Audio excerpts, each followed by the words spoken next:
Amen. Merci. Jambo za hukumu. Zambe a sangue luminoso. Programme autosaki. Il y a une formation pour la baptême. Ceci formation.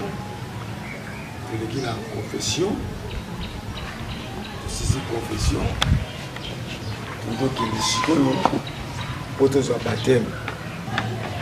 Je pense que tu sois déjà nion sur la bino.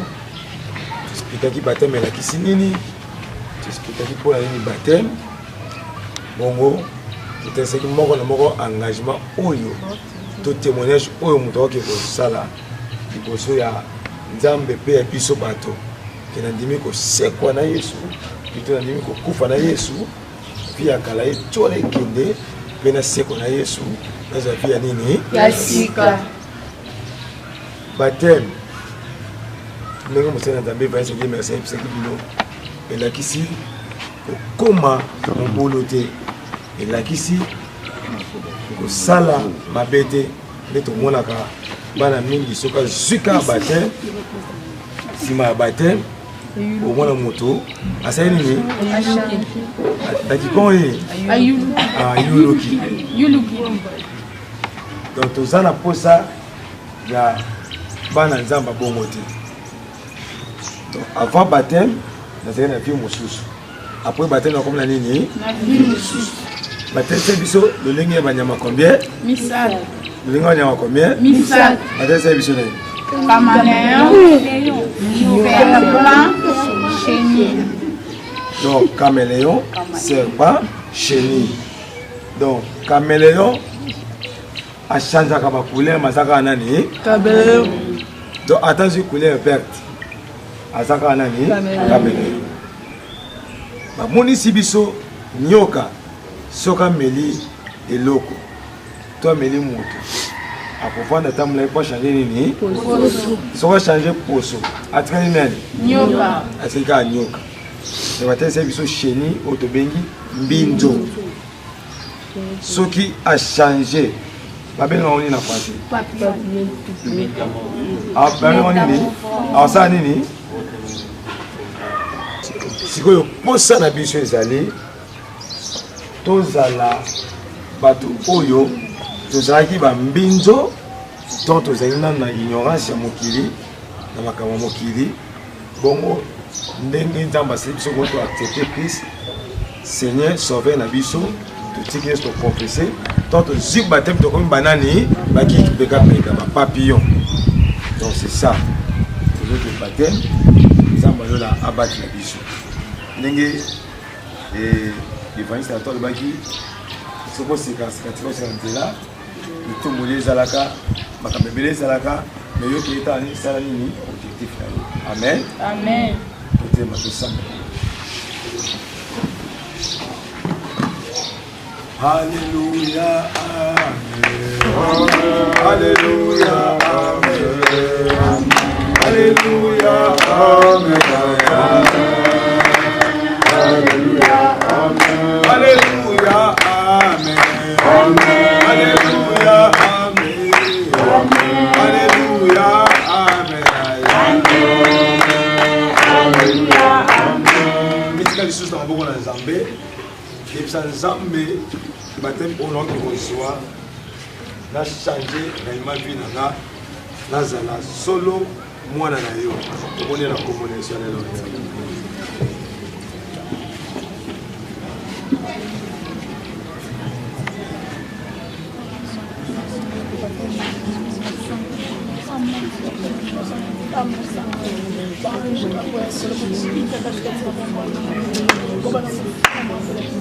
Kolo merci. Merci pour Nzambe kati na biso. Poza mutambo ya solo. Au sala ko nzama Matthieu chapitre 28 nengo pesa ki biso tinda oyo kende bo sala bato nyonso bikolo nanga bo pesa bango libatisi na kombo ya tata ya mwana pe ya molimo mosanto pe bo lakisa bango oyo nyonso na pesa bino lokola malakisi pe na kozana bino kino soka ya mokili. Seigneur tika accomplissement et ça na manzambe ko kota na biso na mai nzambe to vivre nzambe ba miracle côté pa na yo réellement ba vie bana o nzambe échanger kolo ezala témoignage autre ça liboso ya ba témoin visible pe autre ça visible kolo tika likolo sepela ko agréer baptême ya tongo na lelo na kombo na Yesu Christ Nazareth d'être semblé peut te lobby. Amen. Amen. Amen. Merci.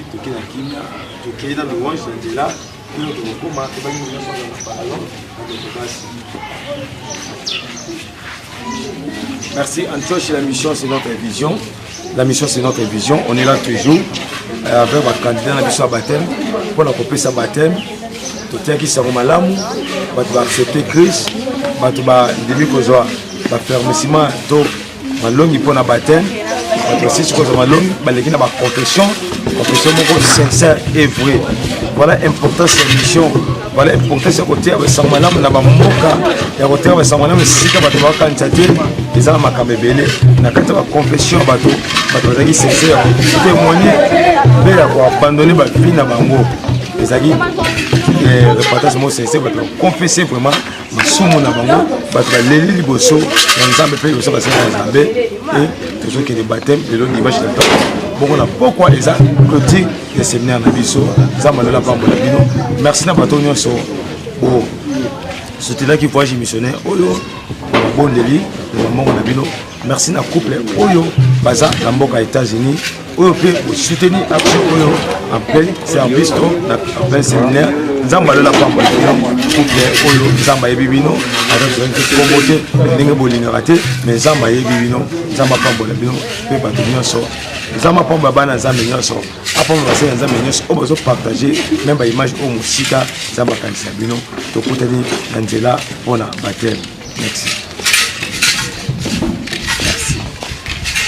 Kana yo te akokokate nakokokate yawe kozala musika na yo nani yango abima libanda na yo pe areisisa namoni te aza te Yesu. nakokokate yawe kozala musika na yo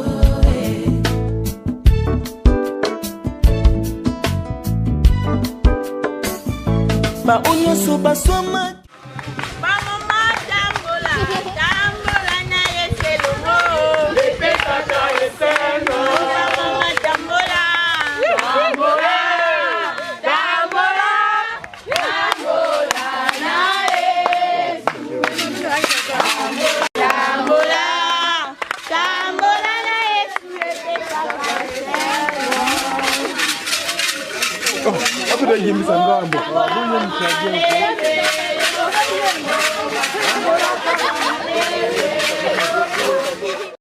batalaki pota na bango te bomobiku ezalaki se moko ya kotala nyoka motako we lolenge moko na likambo na ngai natala likambo na nga te o natalisi kuna Golgota epai lobi pwe kouta Yesu we nakokokate yawe kozala musika na yo yaya kotalika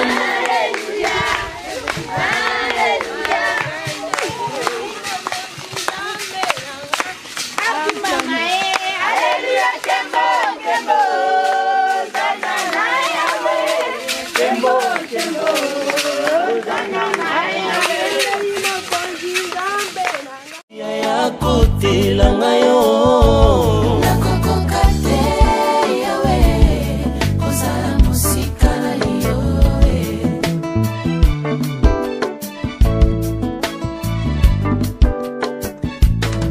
tango masanga esila bango basosola motuya na yo babandaki feti na bango batiaki yo pembeni ye tango kota likambango masanga kitoko ewuti wapi ye ezalaki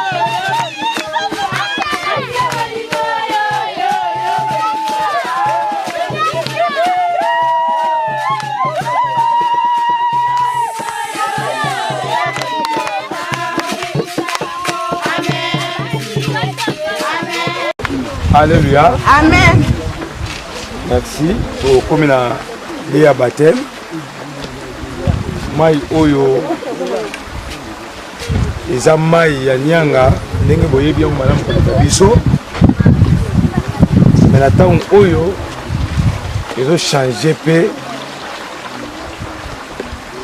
nature nango par rapport ya baptême oyo toyei kosala.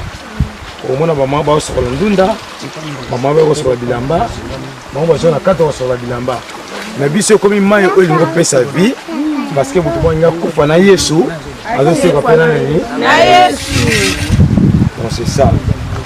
Yambo totia makolo na biso na kati kuna lokola basacrificateur bazalaki bata liboso ya kotraverse journée ya kotia makolo tonga tosambela na ensemble yakozwa so une fois de plus possession esika oyo. Mokala na Josué chapitre 1er verset 3 Bible elobi esika nyonso botie bitambe na bino esali nini Epesameli biso. Donc toza possession so ya mai oyo tozosambela Zambe na kembo Zambe na nguya tosanjola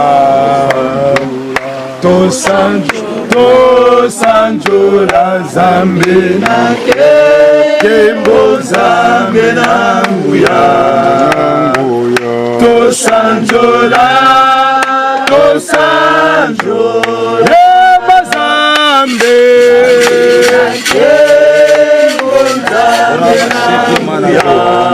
Yahweh nanga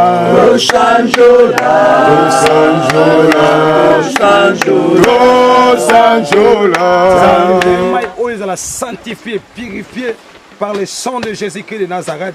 Te sambela alléluia. Éternel, Seigneur, nous avons possession pour la maille. déclaré pour la maille Éternel, pendant la nuit, pendant la journée,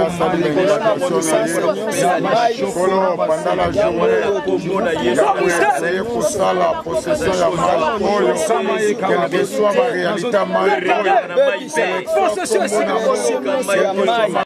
maille. Alléluia. Mwana nyonso asalaki confession na motema kofungwama moto nyonso nzambe oyo asali repentance sincère moto nyonso oyo apesi motema nepai na masolo nzambe ntango akota na mai oyo nzambe azovivre likolo kofungwama mpo na ye miracle eza possible na ntongo ya lelo loboko no esembolami baange gardien no baza tout autour esika oyo mpo na service. Seigneur, misu bakopika donc par la langue na kati ya mai oyo mpe na bateme oyo nzambe fongola bikuke na kombo na Yesu tosambi mpe tolobi amen.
c'est pas un libat qui l'a dit ça.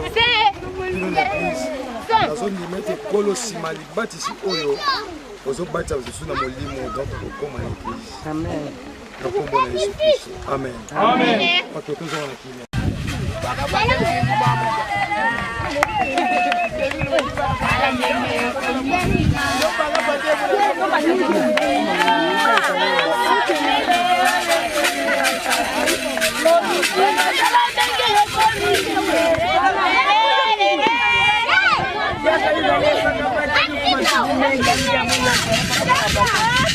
Merci Antioche, la mission c'est notre vision.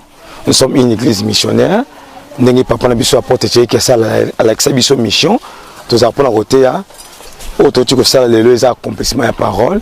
Nous sommes Matthieu chapitre 28 verset 19 Bible lobby. Boke ne vous savez pas que nous avons pesa bango libat ici na combat tata mona pe molimo santo. C'est ça la mission de Guiko Sala et ton nima ba candidat na bisoto. Ma candidat en général bazaki 18 au basi baptême et tous on dit mettre bâtiment mon collègue dimanche le 13 bandemi ko kufa pe ko sekonale Yesu et je ne suis pas seul, je savais le pasteur José Magema yenda zo kamba église Antioche pasteur José Mbotenayo Mbote évangéliste impressionné par rapport à baptême lelo impression que to sepeli parce que comme on a bana ko zalibat ici bandimi ko pesa vie na bango pa na Nzambe ils ont vraiment sengo mingi donc Nzamba zolokumu et mission séminaire déroulement tout ça to sepeli parce que to moni ba missionnaire ba uti Kinshasa ba ko pesa séminaire l'église na biso na Kikonka séminaire ya 6 jours donc les autres derniers jours séminaire rezoleka bien et Nzamba zo sala minene vraiment et sengoza makasi to sepeli mingi preuve que to moni to ko pesa baptême donc vraiment musala ezaki très bien. Ça a été très bien. Merci pasteur José Nzamba Lola Pambolayo. Merci. Évangéliste Anto Malé la paix, mon combat missionnaire auto tambola kinaye et évangile Anto Malé la Mbotenayo. Mbote Papa Lando. Et par rapport à mon collègue baptême et pesami na rivière Nyanga awa na Congo central précisément na Kikonka. Et ça lui on dengeni. Non, c'est l'accomplissement de la parole de Dieu. Amen. Tous les missionnaires. Toye pona kokoksa maloba batuteme ya Nzambe tomoni ba réalité na kati ya mai et Dieu nous a visités, a fait de grandes choses dont nous sommes remplis de joie. Amen. Merci beaucoup. Évangéliste Anto Malé la vie que nous sommes remplis de joie. Dieu nous a visités. Les hommes connaissent pour Nabiso, na Nabiso baptême. Il y a merveille. Aux témoignages de ça par rapport il y a baptême aux huiles pour ça. Et s'appelle assez merveille aussi baptême lelo ni électro la carte baptême. Bon. Et donc il est quelqu'un qui n'a qu'un de mon sous mais la zone pardon. Et là on a rôle bandit n'a qu'un de mon sous mais n'est na zone pe de mon sous tant la côte na mai na sentir ndre lo moi côté linga. Donc bah le c'est ça mila bongo. Bah le ça mila bongo. Ah, nani soswa ya Saraya kanon. Yuzaki mutaliboso candidat aliboso ya baptême. Ni lekeli na kata mai. Donc on a senti qu'on dirait quelque chose mais continue kat na mutema na le binyo sa mabe na ngai et ke kat na mai. Donc on est libre na ndimi yes lokwa mo continue mo bikisi na vie na ngai. Bien aimé, bateau bozo na biso ba ndekwa Kilongo TV. Voilà l'importance de la mission. Tolbaka biso chaque fois dans Antioche. Totambula kana mukana na Romains chapitre 15 verset 20 Bible. Je me suis fait l'honneur d'énoncer l'évangile de Christ là où Christ n'a pas été nommé afin de ne pas bâtir sur les fondements d'autrui. To sali esengo kotia son malamu Yesu Kristo. Et sera payé cette amitié pour notre tongati skato so batongi tala visitation na kata mai. Ya sita ya kanani. Ni le kilo na kata mai. Bon, pour nangai, la moni ole kilinga na kata mai donc depuis na bandaki na kokoma na kata mai na zakina makamususu me kokota na kata mai na sentir na zada libre. Donc nyoso nangai mabe etika na kata mai na pesi Nzambe merci wa kango livinanga na ndimete un jour na koki kokangoma na bando sambela mer na nzela ba pasteur na nzela batemo na zui na tambola l'église belé pour nous baptême esprit nangé bando simbate mais na nzela bateme o namoni nzambe asaleli ngai minene oyo nakanaka te na vi na ngai kekosalema yango napesi nzambe merci azwa lokumu. Merci beaucoup nzambe apambola bino. Nga nazwi visitation na kati ya mai, nga na senti eloko mwana mai, nga nakoki kotémoigner par rapport ya batema lelo. Nani lisusu pusana tanto kangi misu olobi tokangi misu tosambela mpona bato bakoya na mai siko nga na santi ndeti mutu azopesa da bateme na mai wana bato na bakoti bato na bakoti te me nga na moni da bazopesa da libatisi na mai wana tokomi ana lia bateme tosambela siko po tokita bandeko bozolanda biso na Kilongo TV bozo comprendre que Yesu Christ Nazareth aza na kata rendez-vous puis aza toujours voilà notre quotidien mais Jésus Christ de Nazareth a précipité qui biso na mai nenga précipité qui baye ko na Galilée pour na libati sa précipité biso et to ki témoignage oyo biso to préparer pas motuté mais oyo bato ba ça et sera ba témoignage de belé zambalola pambola bino. La mission c'est notre vision pour na bato bo soutenir mission de ma pambola pasteur José okolo ba soutenir eloko naloba kaka napesi nzambe ka merci, c'est-à-dire que ezala suka te to na posa boya kotala biso parce que mission za vision na biso boya kotala biso mingi ezali ya kosala nzambe za lokumu pe napesi mbote tambo ozonga bopesa batekishasa nyonso mbote. Merci ba ndeko nyonso bo soutenir ki mission. Merci Bayana biso ba papa na biso nyonso. Là je vois l'homme de Dieu l'évangéliste Daniel Matondo qui est dit qu'on est aux États-Unis sika pozo sa msala nzambe nzamba pambolo papa et bande ko nchoshi boza partout ebele nazo mona apporter tiri na Angola ndeko Chimene Samba nzamba pambolo ndeko Sele kana nzamba pambola yo Maman Rosette Mbala nzamba pambolo Maman Rosette Mbala na toujours na mikila poto nzamba pambola bino nazo mona susu na Angola ndeko Regen Lokau nazo mona ndeko Roy Fimpadio nazo mona la grande famille d'Antioche boza tellement belé et belé au boza libanda mboka nzamba lola kanisa bino nzamba lola pambola bino. Merci ndeko Christian Kimas Christian Kimena au partage un peu la vidéo na biso petit frère propre nzamba lola pambola yo et nzamba pambola bandeko nyonso ya Kilongo TV bo s'abonner massivement ceux qui tango nyonso au sepeli na ba vidéo ya boye partager rango pe tango nyonso qui mbela ya mission